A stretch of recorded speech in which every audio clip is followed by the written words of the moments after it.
হেপাহৰ ভোগালী বিহুক লৈ আনন্দ উল্লাসত মতলীয়া ৰাজ্যবাসী।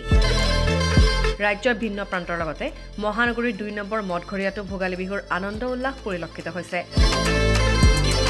উৰুকাৰ নিশা লগে ভাগে তৃপ্তিৰে এসাঁজ খোৱাৰ পাছত আজি পুৱাৰ ভাগতে গা পা ধুই মেজি জ্বলাই কুশল মংগল কামনাৰে অগ্নি দেৱতাক সেৱা কৰে সকলোৱে। প্ৰতি বছৰৰ দৰে এইবাৰো ২ নম্বৰ মঠঘৰীয়াৰ বিদ্যাপুৰ উন্নয়ন সমিতিৰ উদ্যোগত পালন কৰা হ'ল ভোগালী বিহু। মেজি জ্বলোৱাৰ পাছত পিঠা পনা চাহ জলপান খাই সকলোৱে আনন্দ ফূৰ্তি কৰে। পৰম্পৰা অনুসৰি প্ৰত্যেক বছৰেই আমি এইটো উদযাপন কৰি আহিছোঁ। সেইমতে এই বছৰো আমি এইটো উদযাপন কৰিব লৈছোঁ। কিন্তু আমাৰ যিহেতু মানুহখিনি খুবেই ব্যস্ত, গতিকে আগৰ পৰা আমাৰ প্ৰগ্ৰেমবিলাক সদায় হঠাতে হয়।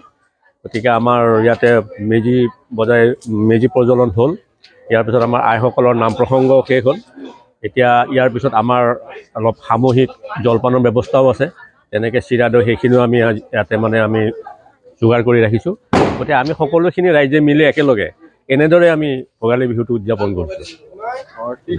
কিমান বছৰ হ'ল আপোনাৰ ইয়াত? 12-13 বছৰমান হ'ল। বিদ্যাপুৰ উন্নয়ন সমিতিৰ সকলোকে অসমবাসীকে বিদ্যাপুৰ উন্নয়ন সমিতিৰ তৰফৰ পৰা মাঘ বিহুৰ উল্লেখ জনালোঁ। সকলোৰে বছৰটো ভালে ভালে যাওক, লগতে নৱবৰ্ষৰো শুভেচ্ছা জনালোঁ। প্ৰতি বছৰে আমি মাঘ বিহু এনেদৰে আমি পালন কৰোঁ। আমাৰ বিদ্যাপুৰ উন্নয়ন সমিতিৰ ফালৰ পৰা আমাৰ পৰম্পৰাগতভাৱে মেজি বনোৱা হয়। মেজিৰ লগতে সকলোৱে ৰাতিপুৱা গা পা ধুই আহি সোনকালে মেজিটো জ্বলাই তাৰপিছত নাম প্ৰসংগ কৰি প্ৰসাদ বিতৰণ কৰি আমাৰ যিটো পৰম্পৰাগত দৈ চিৰা জলপান সকলোৱে লগে ভাগে একেলগে মিলি আমাৰ সমাজখনৰ মানুহখিনিয়ে খাই একেলগে। তো সেনেদৰে আমি পালন কৰোঁ, প্ৰতি বছৰে পালন কৰি আহিছোঁ আৰু আগলৈ পালন কৰি যাম আমি এনেদৰে।